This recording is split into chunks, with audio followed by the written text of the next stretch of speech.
Hello बच्चों, आज हम एक नया चैप्टर स्टार्ट करने जा रहे हैं 11th क्लास का। और उस चैप्टर का नाम है एटॉमिक स्ट्रक्चर, है ना बच्चों। Atomic structure is very very important chapter. तो अब आ चुके हैं हम सबसे ज़्यादा इंपॉर्टेंट चैप्टर एटॉमिक स्ट्रक्चर पे। आपको मालूम है सर डाल्टन्स ने क्या कहा था? एटम सबसे छोटी यूनिट है किसी भी मैटर की जो कि किसी केमिकल रिएक्शन के अंदर पार्टिसिपेट करती है। मालूम है ना बच्चों? आपको मालूम है एटम सबसे छोटी यूनिट है किसी भी मैटर की जो किसी केमिकल रिएक्शन में पार्टिसिपेट करती है। आप ये लोग भी जानते हैं 9th क्लास में atom is divided into 3 subatomic particle known as electron, proton and neutron. हमें इनके बारे में भी डिस्कस करना है, इनके अरेंजमेंट के बारे में डिस्कस करना है।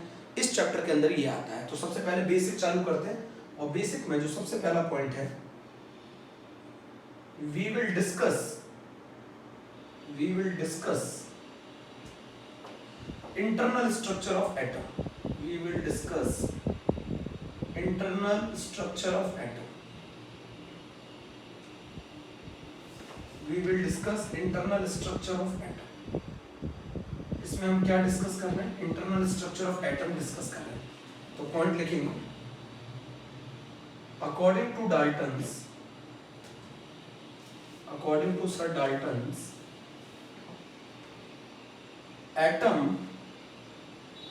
is the smallest particle. According to Dalton's, atom is the smallest particle of the matter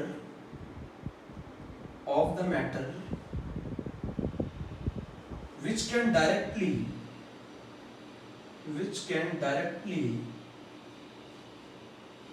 atom सबसे छोटा पार्टिकल है which can directly take part in a chemical reaction.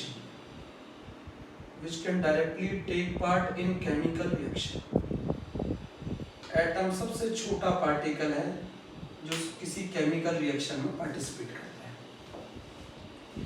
We will discuss the internal structure of matter according to Sir Dalton's. Atom is the smallest particle of the matter which can directly take part in a chemical reaction. बच्चों atom कितने सब atomic particle में divided है? 3 subatomic particle में divided है, electron, proton, neutron. हमें इनके बारे में भी स्टडी करना। तो सेकंड पॉइंट लिखेंगे, atomic structure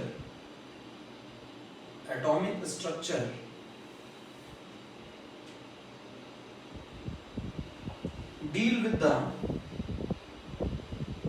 with constitution of atoms. Deal with the constitution of atoms. Atomic structure deals with the constitution of atoms, arrangement and behavior of subatomic particle, arrangement and behavior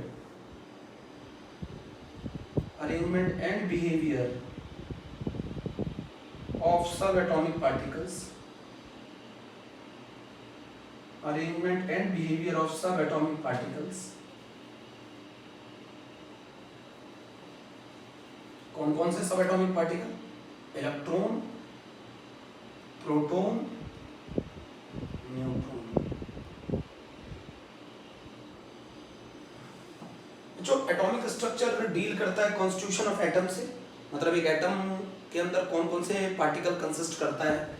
arrangement and behaviour of सब atomic particle. तो 3 subatomic particle होते हैं, एक को electron कहते हैं, एक को प्रोटॉन कहते हैं, एक को न्यूट्रॉन कहते हैं। सिंबल बताइए इलेक्ट्रॉन का -1e0, प्रोटॉन का सिंबल बताइए 1p1, न्यूट्रॉन का सिंबल बताइए 1n0। बच्चों ये वाली जो चीज है, नीचे वाली चीज, ये चार्ज बताती है, ये चार्ज बताती है।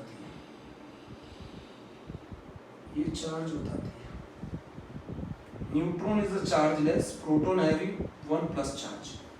ये जो चीज है ना, ये ऊपर जो लिखी है, ये मास बताती है, और ये भी मास बताती है AMU में, ये मास बताती है, ये मास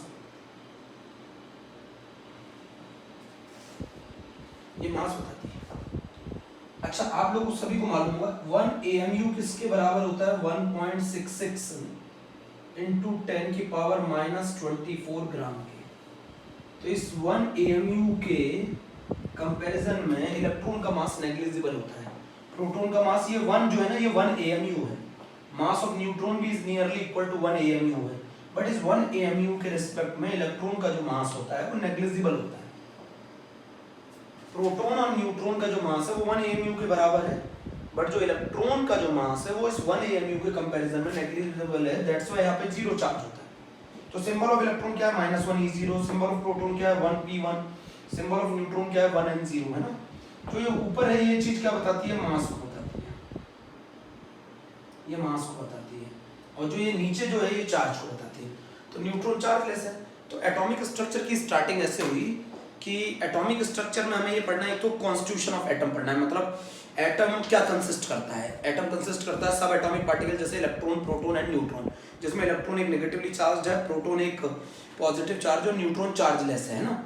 इलेक्ट्रॉन का मास जो है वो नेग्लिजिबल है 1 AMU के रिस्पेक्ट में।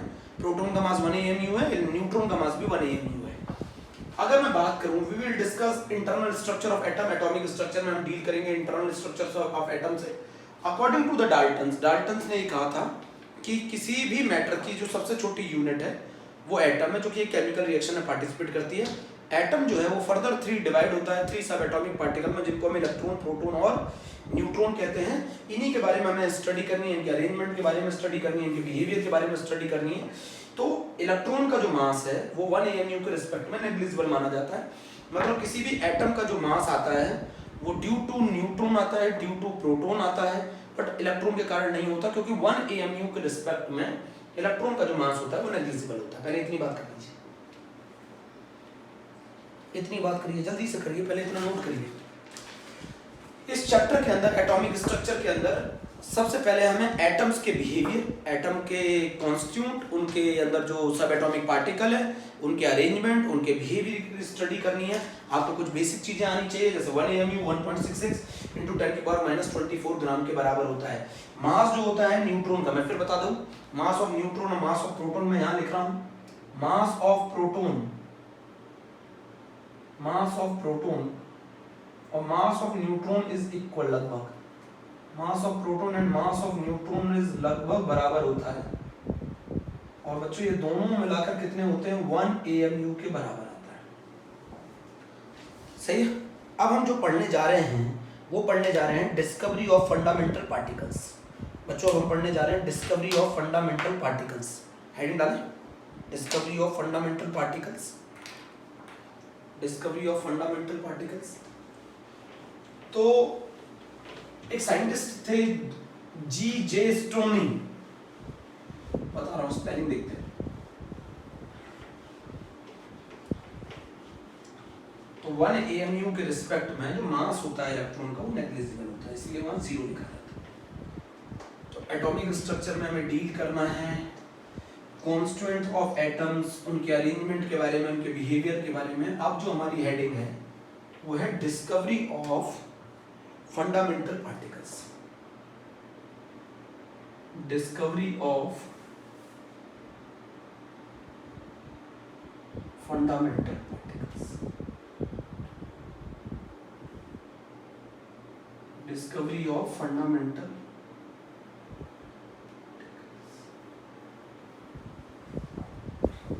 बच्चों एक साइंटिस्ट थे, मैं नाम लिख देता हूं यहाँ पर, जिन्होंने कहा था electron is responsible for the conduction. उन्होंने ये बताया था कि इलेक्ट्रिसिटी के लिए इलेक्ट्रॉन रिस्पॉन्सिबल है, बट उनसे जब ये पूछा गया कि इलेक्ट्रॉन क्या है तो वो बोले मुझे ये नहीं मालूम इलेक्ट्रॉन क्या है, बट मुझे ये जरूर मालूम है कि electron he is responsible for the conduction. उन साइंटिस्ट का नाम था G.J. Stony, STONEY, G.J. Stony. इन्होंने क्या दिया था? इलेक्ट्रॉन को नाम दिया था इलेक्ट्रॉन आर इन्होंने क्या कहा था? Electron are responsible, electron are responsible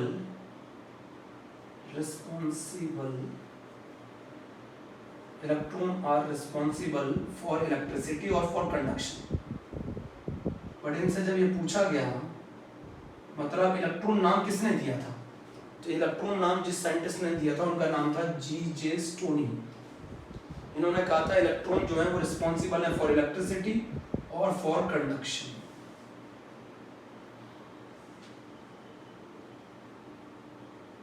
इनका कहना था इलेक्ट्रॉन जो है वो रिस्पॉन्सिबल है for electricity and for conduction, but इनको ये नहीं मालूम था कि इलेक्ट्रॉन क्या है। फिर क्या हुआ, बहुत सारे एटम्स पर डिस्कवरी चल रही थी, बहुत सारे एटम्स के ऊपर एक्सपेरिमेंट चल रहे थे, और वो एक्सपेरिमेंट कर रहे थे सर विलियम क्रुक्स और सर जूलियस प्लकर। ये दोनों एटम्स के ऊपर एक्सपेरिमेंट करके इलेक्ट्रॉन के बारे में जानना चाहते थे। बाद में एक साइंटिस्ट आए जिनका नाम था सर जे थॉमसन। उन्होंने इनके एक्सपेरिमेंट्स को चुराया, उनको मॉडिफाइड किया और इलेक्ट्रॉन की डिस्कवरी की, और जिसके थ्रू इन्होंने इलेक्ट्रॉन की डिस्कवरी की उसको बोला गया CRT, cathode ray discharge tube experiment. नहीं समझे? सर विलियम क्रुक्स और सर जूलियस प्लकर बहुत सारे एटम्स के ऊपर एक्सपेरिमेंट कर रहे थे और उसके थ्रू इलेक्ट्रॉन की डिस्कवरी करना चाह रहे थे। उस चीज को किसने क्या किया, उन एक्सपेरिमेंट को चुराया सर जे थॉमसन ने, और उनको मॉडिफाइड करके उससे किसकी डिस्कवरी की, इलेक्ट्रॉन की। कौन से दो साइंटिस्ट थे? कौन से दो साइंटिस्ट थे? सर विलियम क्रुक्स और sir J Thompson. Sir William crooks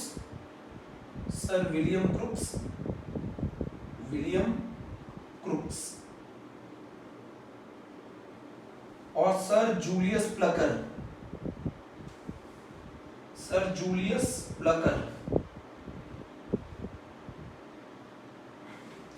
ये लोग क्या कर रहे थे, एटम से रिलेटेड काफी एक्सपेरिमेंट किए, और वहां किसकी डिस्कवरी के लिए, इलेक्ट्रॉन की डिस्कवरी। एटम से रिलेटेड काफी एक्सपेरिमेंट किए इन्होंने, इन दोनों साइंटिस्टों ने एटम से रिलेटेड काफी एक्सपेरिमेंट किए, और इन एटम से रिलेटेड काफी एक्सपेरिमेंट किए for the discovery of electron. इनके एक्सपेरिमेंट को चुरा कर उन्होंने मॉडिफाइड करके एक साइंटिस्ट आए जिनका नाम था सर जे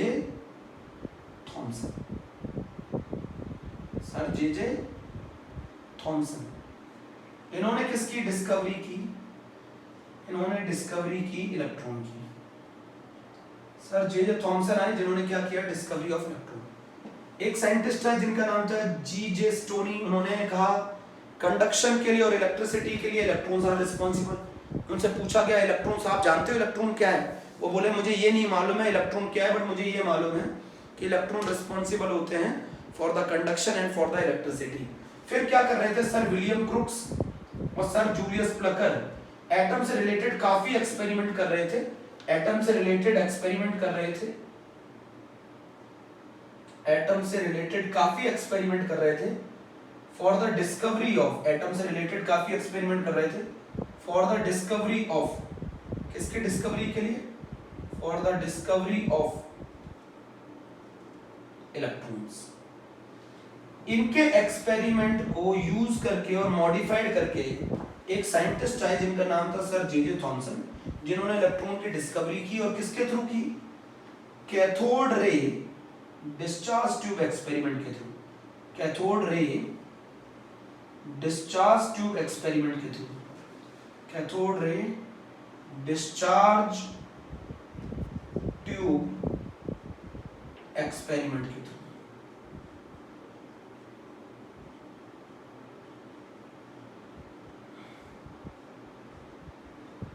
समझे नहीं समझे? सर विलियम क्रुक्स और सर जूलियस प्लकर एटम से रिलेटेड काफी एक्सपेरिमेंट कर रहे थे for the discovery of electron. इनके एक्सपेरिमेंट को मॉडिफाइड करके, इनके एक्सपेरिमेंट को चुराकर सर जे थॉमसन ने किसकी डिस्कवरी की, इलेक्ट्रॉन की डिस्कवरी की। इलेक्ट्रॉन एक फंडामेंटल पार्टिकल है, इलेक्ट्रॉन प्रोटॉन सर न्यूट्रॉन तीनों के बारे में पढ़ेंगे। सर जे थॉमसन ने डिस्कवरी ऑफ इलेक्ट्रॉन किया, किस एक्सपेरिमेंट को लेके किया, डिस्चार्ज ट्यूब। डिस्चार्ज ट्यूब का मतलब क्या होता है, एक हार्ड ग्लास ट्यूब होती है। डिस्चार्ज ट्यूब का मतलब होता है एक हार्ड ग्लास ट्यूब होती है, हार्ड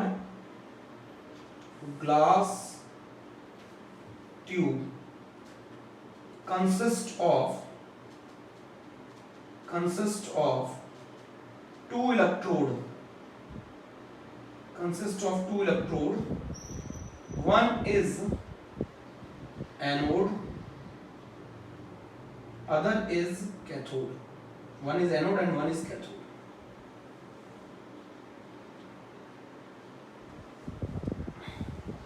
तो उन्होंने एक एक्सपेरिमेंट किया, cathode ray discharge tube experiment. और डिस्चार्ज ट्यूब क्या होती है? एक हार्ड ग्लास ट्यूब होती है जो 2 इलेक्ट्रोड कंसिस्ट करती है। एक को बोला जाता है कैथोड, एक को बोला जाता है एनोड। और उसके थ्रू इन्होंने किसकी डिस्कवरी की? इलेक्ट्रॉन की डिस्कवरी की। तो कहाँ से कहानी आई? एटम सबसे छोटी यूनिट है किसी भी मैटर की जो कि किसी भी केमिकल रिएक्शन में डायरेक्टली पार्टिसिपेट करती है। सर डाल्टन्स ने कहा एटॉमिक स्ट्रक्चर के अंदर हमें इन फंडामेंटल पार्टिकल के बारे में पढ़ना है, कॉन्स्टिट्यूशन ऑफ एटम्स के बारे में पढ़ना है, और सब एटॉमिक पार्टिकल के अरेंजमेंट और उनके बिहेवियर के बारे में पढ़ना है। सही है। सब एटॉमिक पार्टिकल जो होते हैं वो होते हैं इलेक्ट्रॉन, प्रोटॉन एंड न्यूट्रॉन किसी भी एटम में, जिसमें इलेक्ट्रॉन नेगेटिवली चार्ज होता है, प्रोटॉन पॉजिटिव चार्ज होता है और न्यूट्रॉन चार्जलेस होता है। इलेक्ट्रॉन का मास जो होता है वो 1 AMU के रिस्पेक्ट में नेग्लिजिबल होता है, प्रोटॉन का मास नियरली 1 AMU होता है, न्यूट्रॉन का मास भी 1 AMU होता है। 1 AMU की जो वैल्यू है वो बराबर होती है 1.66 × 10⁻⁻24 ग्राम की। क्या हुआ? सर विलियम क्रूक्स और सर जूलियस ब्लकर क्या कर रहे थे? बहुत सारे एक्सपेरिमेंट कर रहे थे एटम से रिलेटेड। किसकी डिस्कवरी के लिए? इलेक्ट्रॉन के लिए। फिर फाइनली क्या हुआ? इनके एक्सपेरिमेंट को यूज करके, इनके एक्सपेरिमेंट को मॉडिफाइड करके सर जे थॉमसन ने cathode ray discharge tube experiment किया और उसके थ्रू उन्होंने डिस्कवरी की इलेक्ट्रॉन की। चलते हैं cathode ray discharge tube experiment क्या है।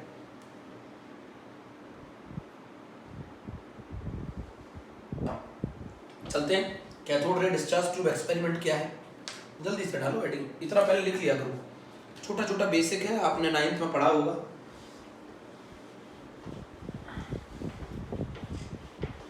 नोट्स को मैं थोड़ी अहमियत देता हूँ क्योंकि नोट्स बहुत ज़्यादा इंपॉर्टेंट है, इसीलिए मैं पेपर लेकर आता हूँ, उससे आप लोगों को बताने की कोशिश करता हूँ कि मैंने क्या लिखा है। ये सब मैंने लिखा होता है, मैंने क्या लिखा है और क्या बताना चाहता हूँ। तो हम पढ़ रहे हैं डिस्कवरी ऑफ इलेक्ट्रॉन, है ना, डिस्कवरी ऑफ इलेक्ट्रॉन, हेडिंग डाल दें discovery of electron, discovery of electron. बगल में नाम लिख दो साइंटिस्ट का, सर जे थॉमसन। किसके थ्रू कर रहे थे? सर जे थॉमसन किसके थ्रू कर रहे थे? CRT experiment. कौन सा एक्सपेरिमेंट? CRT experiment. अच्छा ये CRT एक्सपेरिमेंट क्या है? यहां पे लिख देता हूं, cathode ray discharge tube experiment, cathode ray discharge tube experiment. CRT को शॉर्ट में CRT बोल देते हैं, cathode ray discharge tube experiment. Discharge tube का क्या मतलब है? अ हार्ड ग्लास ट्यूब, एक बहुत ही हार्ड ग्लास से बनी होती है, पहले ऐसे होता था। Hard glass tube consist of 2 electrode,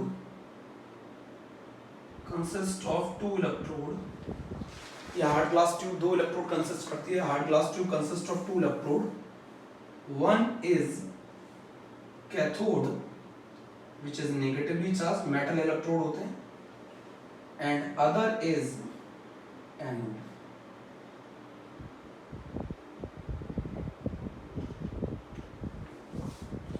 चलिए इसका डायग्राम समझते हैं।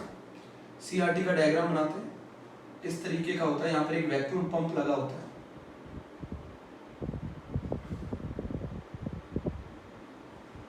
डायग्राम समझेंगे।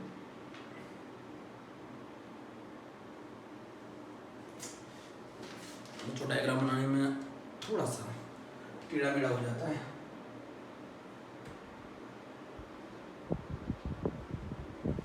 इस तरीके से ये एक डिस्चार्ज ट्यूब है, यहाँ 2 इलेक्ट्रोड हैं, one is cathode and other is anode, और इनको एक बैटरी से कनेक्ट कर दिया जाता है जिसको पोटेंशियल बहुत हाई होता है।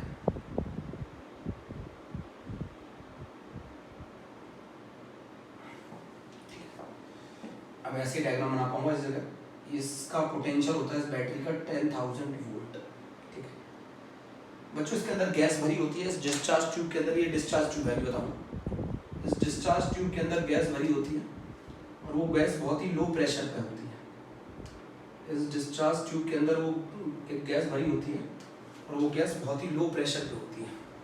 जनरली कोई सी भी गैस ले सकते हैं, बट जनरली यहाँ पर जो गैस ली जाती है वो हाइड्रोजन होती है।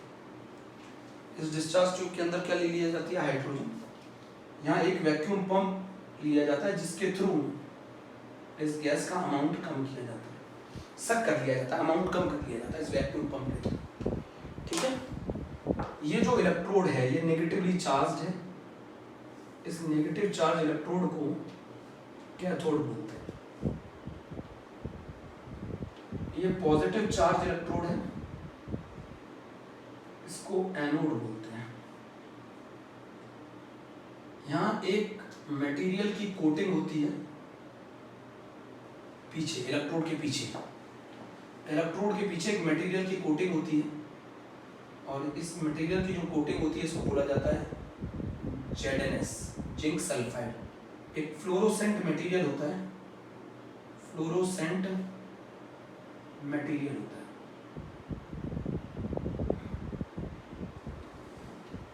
ठीक है, ये जो ग्लास ट्यूब है इसी को क्या कहते हैं? डिस्चार्ज ट्यूब कहते हैं।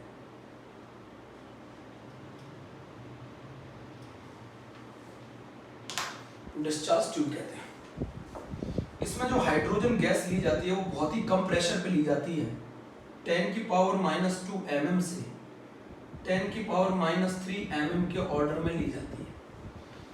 मतलब इस डिस्चार्ज ट्यूब के अंदर जो गैस ली जाती है is at very low pressure, the gas is at very low pressure, the gas is at very low pressure. Vacuum pump के थ्रू हम गैसेस को क्या करते हैं? सक करते हैं, उसके अमाउंट को कम करते हैं। गैस को बहुत ही कम प्रेशर पे लिया जाता है और वो प्रेशर कितना होता है? 10⁻² mm टू 10⁻³ mm के बीच में होता है, लगभग इतने के बीच में होता है। mm is also the unit of pressure. 1 mm is equals to 1/760 atm। ये रिलेशन आप लिख लेना।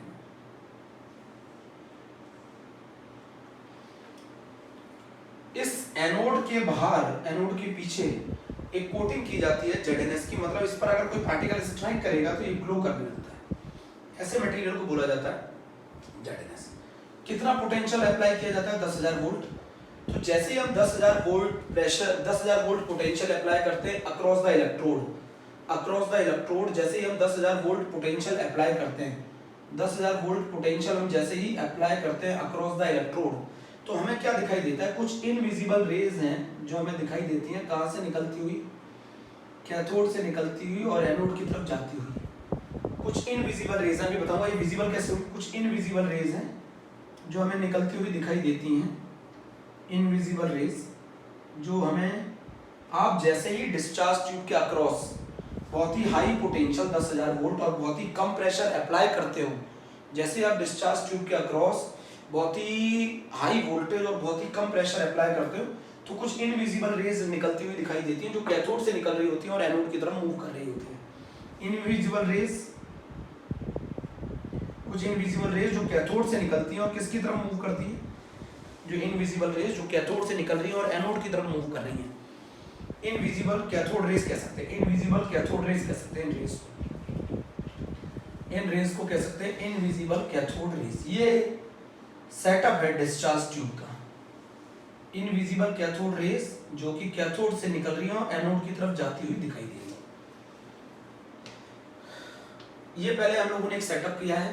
डिस्कवरी ऑफ इलेक्ट्रॉन किसने की? सर जे थॉमसन ने की।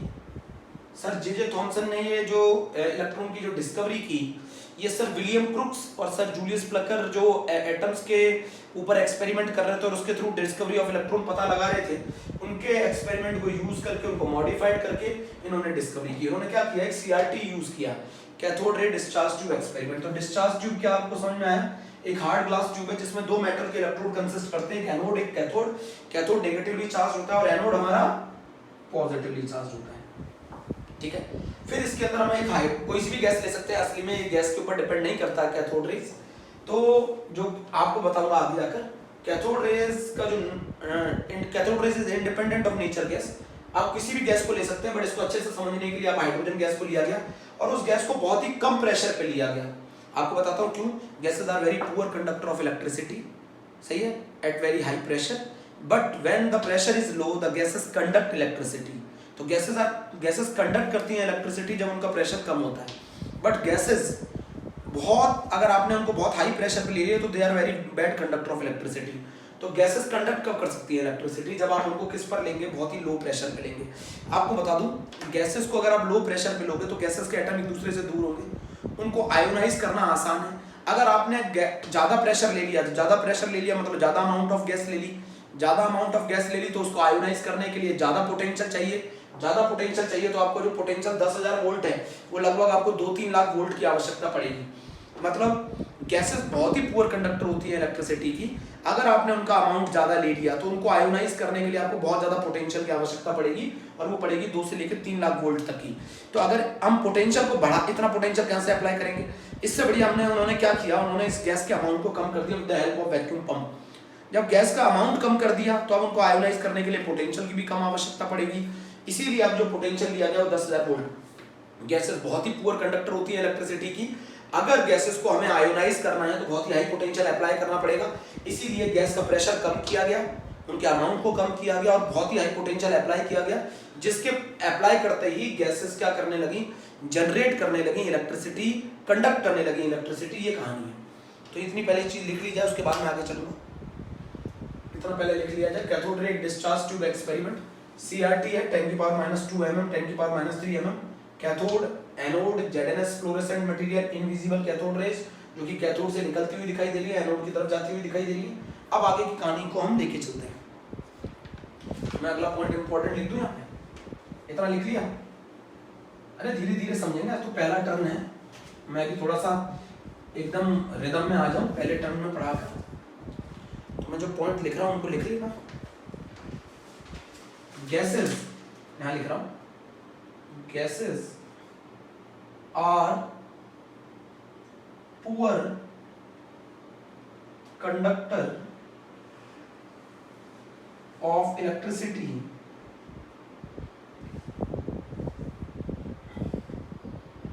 at low voltage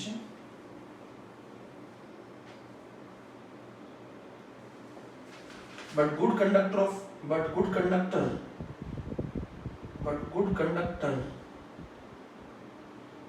at high voltage।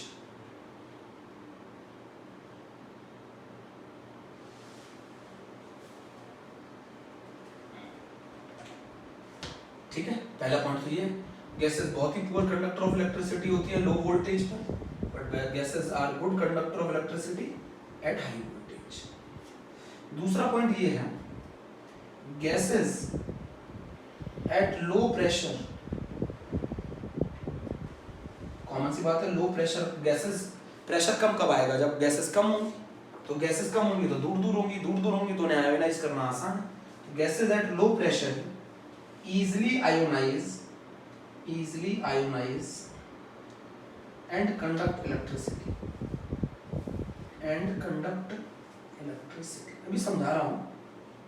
and conduct electricity, gases at low pressure easily ionize हो जाती हैं और कंडक्ट करती हैं इलेक्ट्रिसिटी। तो गैसेस बहुत ही पुअर कंडक्टर होती हैं इलेक्ट्रिसिटी की at low voltage but good conductor at high voltage. Gases at low pressure easily ionise and conduct electricity. 2 point हो गए। तो अगर मैं आपसे पूछूं कि कैथोड रेज को जनरेट करना है, अगर मैं आपसे पूछूं कि अगर मुझे कैथोड रेज को जनरेट करना है तो मुझे 2 कंडीशन बताओ। 2 कंडीशन बताओ। एक कंडीशन है gases at low pressure, gases at low, very low pressure, gases बहुत ही कम प्रेशर पे होनी चाहिए। अच्छा, कोई बच्चा ये बोलता है गैसेस बहुत ज्यादा प्रेशर पे ले लो। अरे भैया, अगर ज्यादा प्रेशर पे ले लोगे तो ज्यादा अमाउंट हो जाएगा गैस का, और अगर गैस का ज्यादा अमाउंट हो जाएगा तो उसे आयोनाइज करने के लिए ज्यादा वोल्टेज चाहिए होगा। तो इसीलिए हम वोल्टेज बहुत ज्यादा ना बढ़ाकर गैस के अमाउंट को कम कर लेते हैं। तो gases at low pressure and second, voltage कितना होना चाहिए बैटरी का जिससे ये जनरेट हो जाए? लगभग 10,000 वोल्ट। 10,000 वोल्ट। तो अगर आप कैथोड रेज को जनरेट करना चाहते हो तो आपको 2 कहानी चाहिए, गैसेस को बहुत ही लो प्रेशर पे लेना पड़ेगा और 10,000 वोल्ट आपको पोटेंशियल अप्लाई करना पड़ेगा। गैसेस बहुत ही पुअर कंडक्टर होती हैं इलेक्ट्रिसिटी की, बट अगर आप उन्हें लो प्रेशर पे ले लोगे तो वो पुअर कंडक्टर होती हैं, मतलब अगर आप उन्हें बहुत ही हाई प्रेशर पे ले लोगे तो वो बहुत ही पुअर कंडक्टर है इलेक्ट्रिसिटी का, और गैस का अमाउंट बहुत ज़्यादा है तो उन्हें आयोनाइज करने में बहुत मेहनत करनी पड़ेगी, बहुत ज़्यादा पोटेंशियल अप्लाई करना पड़ेगा। तो हम क्या करते हैं, गैसेस का अमाउंट कम कर देते हैं, उनका प्रेशर कम कर देते हैं, जिससे गैस को आयोनाइज करना बहुत आसान हो जाएगा। अब आप बोलेंगे आयोनाइज की कहानी कहाँ से आ गई, गैस को आयोनाइज कैसे करेंगे, कहानी को समझाता हूँ, ये रफ कर दूँ। तो डिस्कवरी ऑफ इलेक्ट्रॉन किसने की, सर जे थॉमसन ने की। किस एक्सपेरिमेंट के थ्रू की, cathode ray discharge tube experiment के थ्रू की। क्या किया उन्होंने, दो मेटल के इलेक्ट्रोड्स के अंदर, दो मेटल के इलेक्ट्रोड्स के अक्रॉस 10,000 वोल्ट की बैटरी लगा दी, सही है। उस डिस्चार्ज ट्यूब के अंदर एक गैस को, हाइड्रोजन गैस को भर दिया गया बहुत ही लो प्रेशर पे, सही है, बहुत ज्यादा पोटेंशियल अप्लाई किया गया। तो देखा गया कि कैथोड से कुछ इनविजिबल रेज निकलती हुई दिखाई दे रही है, किसकी तरफ जाती हुई, एनोड की तरफ। चलिए समझते हैं, ये कौन सी प्लेट है, ये है हमारी कैथोड, जरूरी समझने के लिए, और ये है हमारी प्लेट एनोड। जब आप बहुत ज्यादा पोटेंशियल अप्लाई करेंगे तो जो हाइड्रोजन गैस है वो हाइड्रोजन एटम में ब्रेक होगी, और हाइड्रोजन एटम, ये रहा, देखिए हाइड्रोजन एटम, ये रहा उसका न्यूक्लियस, और ये रहा इलेक्ट्रॉन। इलेक्ट्रॉन नेगेटिवली चार्ज है, ये किस प्लेट की तरफ मूव करना चाहेगा, इस प्लेट की तरफ मूव करना चाहेगा पॉजिटिव। भाई अगर आप इसके अक्रॉस बहुत ज्यादा पोटेंशियल अप्लाई कर देंगे, बहुत ज्यादा पोटेंशियल अप्लाई कर देंगे, जब इन मेटल प्लेट के अक्रॉस आप बहुत ज्यादा पोटेंशियल अप्लाई कर देंगे, जब आप मेटल प्लेट के अक्रॉस बहुत ज्यादा पोटेंशियल अप्लाई कर देंगे तो ये बहुत ज्यादा स्ट्रॉन्ग फोर्स से इस इलेक्ट्रॉन को खींचेंगे। ये इलेक्ट्रॉन किसकी फोर्स के इन्फ्लुएंस में है, न्यूक्लियस। ये पॉजिटिव चार्ज को, न्यूक्लियस को ये अट्रैक्ट करेगा, इलेक्ट्रॉन को ये वाली प्लेट अट्रैक्ट करेगी। तो ये क्या करते हैं, ये इस एटम को, हाइड्रोजन एटम को आयोनाइज कर देता है। ये इतना पोटेंशियल होता है कि ये हाइड्रोजन एटम को आयोनाइज कर देता है, H को आयोनाइज करके उसमें से इलेक्ट्रॉन को बाहर निकाल लेते हैं, और ये इलेक्ट्रॉन इसकी तरफ मूव करने लगता है। तो असली में कैथोड रेस कुछ है नहीं। कैथोड रेस क्या है, जो आपने गैसेस ली है ना, उन गैसेस में एटम के आयोनाइज होने के बाद जो इलेक्ट्रॉन बाहर निकलते हैं वो बड़ी तेजी से निकलते हैं, और वो एक्सट्रीम के फॉर्म में मूव करते हैं, उसको बोला जाता है कैथोड रेस। अभी भी बात समझते हैं, कैथोड रेस क्या है, एक फास्ट मूविंग इलेक्ट्रॉन बीम है। होता क्या है, एक एटम जब आपने लिया, वो एटम में जो इलेक्ट्रॉन होते हैं उसको कौन अट्रैक्ट कर रहा होता है, एनोड। क्यों, आपने इसके अक्रॉस बहुत ज्यादा पोटेंशियल अप्लाई कर रखा है 10,000 वोल्ट, आपने इसके अक्रॉस बहुत ज्यादा पोटेंशियल अप्लाई कर रखा है 10,000 वोल्ट। तो जैसे ही बहुत ज्यादा पोटेंशियल अप्लाई करोगे, इसको बहुत ज्यादा फोर्स से इसको इलेक्ट्रॉन को अट्रैक्ट करेगा। वो इतनी ज्यादा फोर्स से इस इलेक्ट्रॉन को अट्रैक्ट करता है कि वो न्यूक्लियस की फोर्स को ओवरकम कर देते हैं। इलेक्ट्रॉन किसके इन्फ्लुएंस में रहता है एटम के अंदर, न्यूक्लियस के।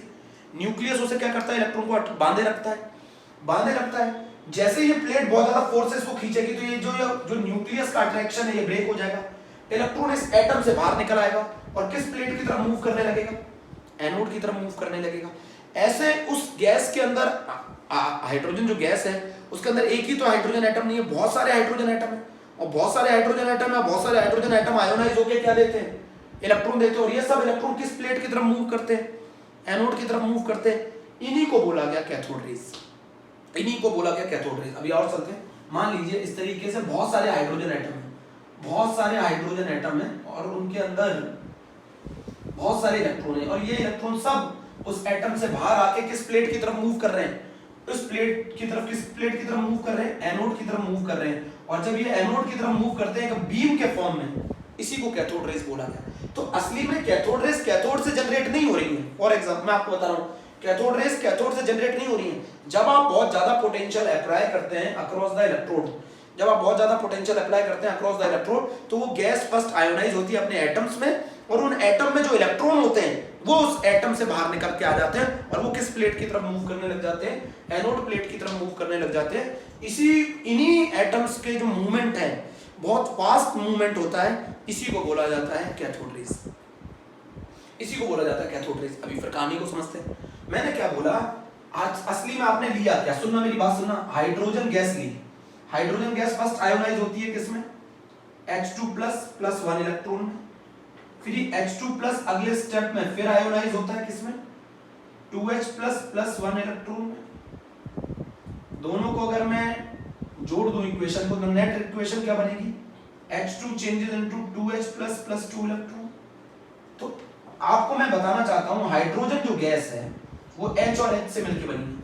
पहले ये दोनों ब्रेक होते हैं, फिर ये H आयोनाइज होता है, जो हाइड्रोजन एटम है ये आयोनाइज होता है H प्लस में, और ये 1 इलेक्ट्रॉन में। ऐसे बहुत सारे एटम्स होंगे किसके अंदर, हाइड्रोजन गैस के अंदर।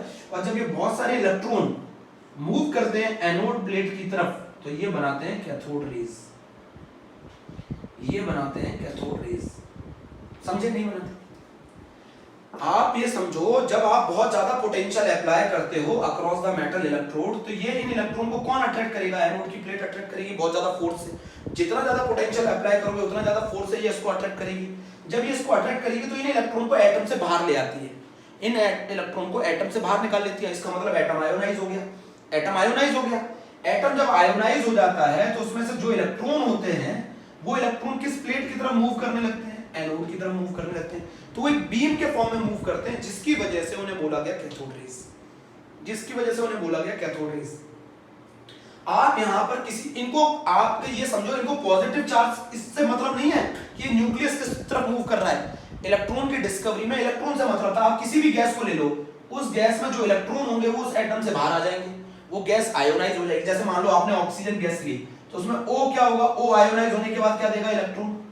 आप N ले लो, N आयोनाइज होने के बाद क्या देगा, एक इलेक्ट्रॉन। तो ये इलेक्ट्रॉन क्या करेंगे, मूव करेंगे। तो सभी केसेस में इलेक्ट्रॉन मूव कर रहे हैं, सभी केसेस में इलेक्ट्रॉन सेम है ना, सभी मूव कर रहे हैं। इसीलिए cathode rays nature of gas पे डिपेंड नहीं करता, उनको पॉजिटिव से मतलब नहीं है, उनको मतलब है इलेक्ट्रॉन से। तो आप कोई सी भी गैस ले लो, सभी गैसेस आयोनाइज होने के बाद क्या दे रही है, इलेक्ट्रॉन दे रही हैं। और ये इलेक्ट्रॉन किसकी तरफ मूव कर रहे हैं, एनोड की तरफ मूव कर रहे हैं। और ये इलेक्ट्रॉन सभी केसेस में सेम है, सभी केसेस में इलेक्ट्रॉन सेम है। इसीलिए आपने सुना होगा कि cathode rays nature of gas पे डिपेंड नहीं करती। अच्छा, अगर मान लो पॉजिटिव को चार्ज को देख रहे हो तो पॉजिटिव चार्ज सभी में अलग अलग है। अगर आप मान लो प्रोटॉन को देख रहे हो तो पॉजिटिव चार्ज सभी में अलग अलग है। और अगर पॉजिटिव चार्ज अलग अलग है तो जो मतलब कैनाल रेज आएंगी आगे जाके, जो कैनाल रेज आएंगी वो कैनाल रेज जो होती हैं वो डिपेंड करती हैं नेचर ऑफ गैस पे। क्यों? उसके केस में पॉजिटिव चार्ज मूव करता है, बट आपको कैथोड रेज के अंदर कौन मूव करते हैं, इलेक्ट्रॉन। इलेक्ट्रॉन तीनों ही केसेस में सेम है। इसीलिए जो कैथोड रेज होती हैं वो नेचर ऑफ गैस पे डिपेंड नहीं करती। बट अगर आप प्रोटॉन रेज की बात करेंगे, कैनाल रेज की बात करेंगे, तो उसमें पॉजिटिव चार्ज मूव करता है। हाइड्रोजन के केस में पॉजिटिव चार्ज H+ है, ऑक्सीजन के केस में O+ है, नाइट्रोजन के केस में N+ है, ये मूव करेगा। बट अगर मैं तीनों केसेस में बात करूं नेगेटिव चार्ज की, तो तीनों ही केसेस में जो नेगेटिवली चार्ज पार्टिकल है वो इलेक्ट्रॉन है, और वो मूव करता है किसकी तरफ, एनोड की तरफ। मैं फिर समझाना चाहता हूं, चलो एक बार और समझाता हूं, एक बार और समझाता हूं। आपने क्या किया, आपने हाइड्रोजन गैस ले ली डिस्चार्ज ट्यूब के अंदर, बहुत ही कम प्रेशर पे ले ली। मैं उसके रीजन बताता हूं। जब आप गैस को बहुत कम प्रेशर पे लेंगे तो गैस का अमाउंट कम होगा, गैस का अमाउंट कम होगा तो गैस को आयोनाइज करना आसान होगा, और गैस को आयोनाइज करना आसान होगा तो वह इजीली कंडक्ट करने लग जाएगी इलेक्ट्रिसिटी। मान लीजिए आपने गैस का अमाउंट बहुत ज्यादा कर दिया, गैस का अमाउंट ज्यादा हो गया मतलब ज्यादा प्रेशर हो गया, ज्यादा प्रेशर हो गया तो गैस को आयोनाइज करने के लिए ज्यादा पोटेंशियल चाहिए होगा, ज्यादा पोटेंशियल चाहिए होगा मतलब 2 लाख 3 लाख वोल्ट पोटेंशियल चाहिए होगा। इसीलिए हम पोटेंशियल को बहुत ज्यादा ना बढ़ाकर हम गैस के प्रेशर को कम कर लेते हैं वैक्यूम पंप के थ्रू। इसीलिए हम गैस को बहुत ही लो प्रेशर पे लेते हैं, क्योंकि गैस को लो प्रेशर पे लेकर उसका अमाउंट कम करके गैसेस के पार्टिकल को आयोनाइज करना आसान होता है। आपने क्या किया, हाइड्रोजन गैस लिया। हाइड्रोजन गैस के अंदर कौन है, ये हाइड्रोजन का न्यूक्लियस है, उसके चारों तरफ कौन रिवॉल्व कर रहा है, इलेक्ट्रॉन रिवॉल्व कर रहा है। अब क्या होता है, जैसे ही आप पोटेंशियल 10,000 वोल्ट अक्रॉस अप्लाई करते हैं, ये जो पॉजिटिव प्लेट है ये इलेक्ट्रॉन को अपनी तरफ अट्रैक्ट करती है, because electron is negatively charge, और ये इस पॉजिटिव प्लेट को अपनी पॉजिटिव चार्ज न्यूक्लियस को अपनी तरफ अट्रैक्ट करता है। इतनी फोर्स लगा देते हैं कि ये इलेक्ट्रॉन को इस एटम से बाहर ले आता है। कौन? ये जो इसके अक्रॉस, इलेक्ट्रोड के अक्रॉस जब आप पोटेंशियल अप्लाई करते हैं तो वो इतने स्ट्रांगली इसको अट्रैक्ट करते हैं इलेक्ट्रॉन को, क्योंकि वो उस एटम को आयोनाइज कर देते हैं, गैस के एटम को आयोनाइज कर देते हैं और इलेक्ट्रॉन को बाहर निकल आते हैं। और जब ये इलेक्ट्रॉन किसकी तरफ मूव करते हैं, पॉजिटिव प्लेट की तरफ मूव करते हैं, तो इन्हीं को बोला गया कैथोड रेज। कैथोड रेज असली में है क्या, a fast moving electron beam को कैथोड रेज बोला जाता है। एक फास्ट मूविंग इलेक्ट्रॉन बीम को कैथोड रेज बोला जाता है। कैथोड रेज क्या है, एक फास्ट मूविंग इलेक्ट्रॉन बीम है, एक फास्ट मूविंग इलेक्ट्रॉन बीम है वो, और वो इलेक्ट्रॉन निकले किससे हैं, गैस के आयोनाइज होने से। तो अगर मैं ऑक्सीजन गैस को आयोनाइज करूं तो वो भी इलेक्ट्रॉन ही देगी आपको, अगर मैं नाइट्रोजन गैस को आयोनाइज करूं तो वो भी आपको इलेक्ट्रॉन देगी। अगर मैं ऑक्सीजन गैस को आयोनाइज करूं वो भी आपको इलेक्ट्रॉन देगी, नाइट्रोजन गैस को आयोनाइज करूं वो भी इलेक्ट्रॉन देगी। सभी के केस में जो इलेक्ट्रॉन है वो सेम है ना। जब सेम है तो ये नेचर ऑफ गैस पे कहां डिपेंड कर रहा है? जो कैथोड रेज हैं वो नेचर ऑफ गैस पे डिपेंड कहां कर रही हैं, और उनको कैथोड के नेचर से भी लेना देना नहीं है, क्योंकि वो कैथोड से नहीं निकल रही। Cathode rays is independent of nature of gas and nature of electrode. असली में लगता जरूर है कि कैथोड रेज निकल कैथोड से रही है, असली में कैथोड रेज कैथोड से नहीं निकल रही। जब आप पोटेंशियल अप्लाई करते हो अक्रॉस द इलेक्ट्रोड तो गैस आयोनाइज होती है, और उस गैस के आयोनाइज होने पे उसमें से इलेक्ट्रॉन बाहर निकलने लगते हैं, और वो इलेक्ट्रॉन बहुत तेजी से पॉजिटिव प्लेट की तरफ मूव करते हैं, जिनको बोला जाता है, और वो इतनी तेजी से मूव करते हैं कि दिखाई नहीं देते, जिस वजह से उन्हें बोला जाता है कैथोड रेज। लगता ऐसा है कि कैथोड रेज कैथोड से निकल रही है, बट कैथोड से निकल नहीं रही है, कैथोड से नहीं निकल रही है, वो मूव कर रही है एनोड की तरफ। लगता ऐसा है कि वो कैथोड से निकल रही है। इसीलिए कैथोड रेज को नेचर ऑफ गैस और नेचर ऑफ इलेक्ट्रोड से कोई लेना देना नहीं है। जब आप किसी गैस को बहुत हाई पोटेंशियल पर ले लेते हो और बहुत लो प्रेशर पर ले लेते हो तो उस गैस के अंदर जो इलेक्ट्रॉन है वो बाहर निकल आता है, वो गैस आयोनाइज हो जाती है, और वो जो इलेक्ट्रॉन होते हैं वो बहुत तेजी से एनोड की तरफ मूव करते हैं। तो ऐसा लगता है एक रे मूव कर रही है, एक बीम मूव कर रही है, किसकी तरफ? एनोड की तरफ। इन्हीं को नाम दे दिया गया कैथोड रेज। समझे? इसी को नाम दे दिया गया कैथोड रेज। मैं कुछ लिखा दूं, यहाँ इलेक्ट्रॉन एटम से बाहर आ जाएगा। अच्छा, अगर आप किसी भी गैस को ले लो, सभी में से इलेक्ट्रॉन ही बाहर आ रहा है ना, इलेक्ट्रॉन सभी केसेस में सेम है, सभी केसेस में सेम है, तो नेचर ऑफ गैस पे डिपेंड नहीं करेगा। भाई नेचर ऑफ गैस पे डिपेंड क्यों नहीं करेगा? क्योंकि किसी भी गैस को ले लो, सभी में कौन मूव कर रहा है एनोड की तरफ? इलेक्ट्रॉन, और इलेक्ट्रॉन सभी में सेम है, तो नेचर ऑफ गैस पे डिपेंड नहीं करेगा। नेचर ऑफ इलेक्ट्रोड पे भी डिपेंड नहीं करेगा, क्योंकि इनको लेना देना है ही नहीं इलेक्ट्रोड से, ये इलेक्ट्रोड से नहीं निकल रही है।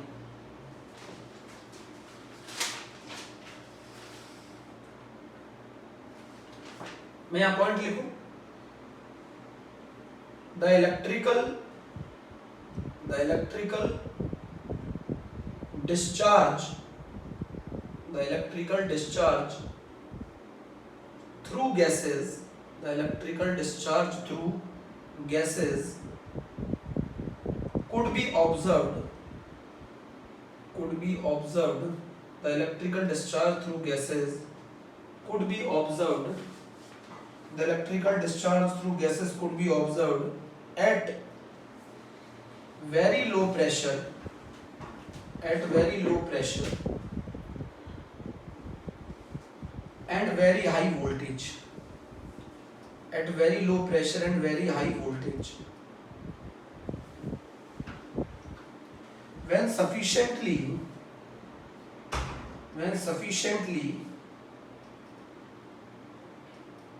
बेटा ये इतनी तेजी से मूव कर रही होती है, इतना पोटेंशियल अप्लाई होता है।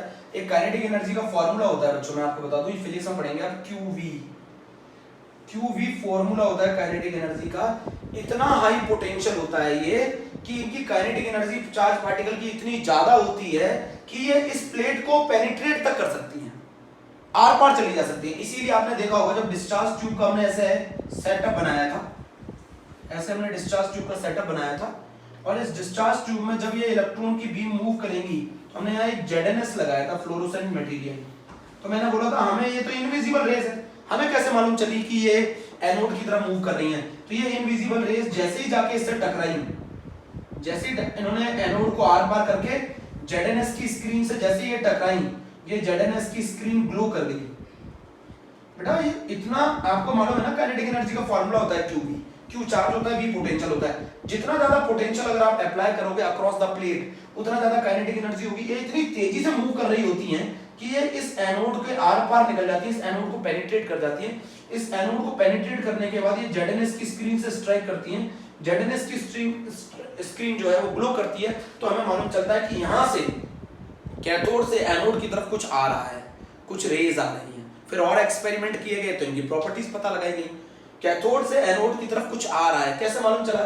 फास्ट मूविंग इलेक्ट्रॉन बीम है ये, बहुत ज्यादा तेजी से, बहुत हाई वेलोसिटी से, बहुत हाई काइनेटिक एनर्जी से ये इलेक्ट्रॉन मूव करते हैं। किसकी तरफ मूव करते हैं? एनोड की तरफ मूव करते हैं, उसको पेनिट्रेट कर जाते हैं, ZNS की स्क्रीन से टकराते हैं, ग्लो करते हैं।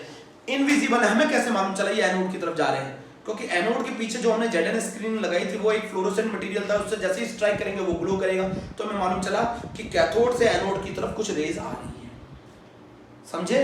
तब हमें मालूम चला। होता क्या है, जब बहुत ही ज्यादा आप पोटेंशियल अप्लाई कर देते हो मेटल प्लेट के अक्रॉस, तो उसके अंदर जो गैस ली होती है आपने बहुत ही कम प्रेशर पे, वो आप इजीली आयोनाइज हो जाएगी, इजीली आयोनाइज हो जाएगी। मतलब उस गैस के अंदर जो इलेक्ट्रॉन है उसको एनोड की प्लेट बहुत ज्यादा तेजी से अट्रैक्ट करेगी। क्यों अट्रैक्ट करेगी? क्योंकि आपने बहुत ज्यादा पोटेंशियल अप्लाई किया, बहुत ज्यादा पोटेंशियल अप्लाई किया, तो ये बहुत ज्यादा फोर्सेस को खींचेगी, इतनी तेजी से खींचेगी कि इलेक्ट्रॉन को बाहर निकाल देगी एटम से। और जब ये इलेक्ट्रॉन बाहर निकलते हैं एटम से, तो बहुत तेज वेलोसिटी के साथ किस प्लेट की तरफ मूव करेंगे? पॉजिटिव प्लेट की तरफ मूव करेंगे। तो एक स्ट्रीम, एक बीम की तरह दिखाई देते हैं, एक रे की तरह दिखाई देते हैं, इसी को बोला जाता है कैथोड रेज। क्या लिखा? The electrical discharge through gases could be observed at very low pressure and very high voltage when sufficiently high voltage is applied, when sufficiently high voltage is applied, and sufficiently high voltage is applied, when sufficiently high voltage is applied across the electrode, across the electrode, stream of particle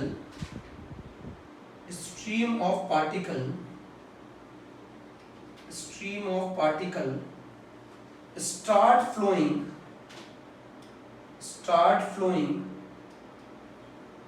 from negative to positive electrode,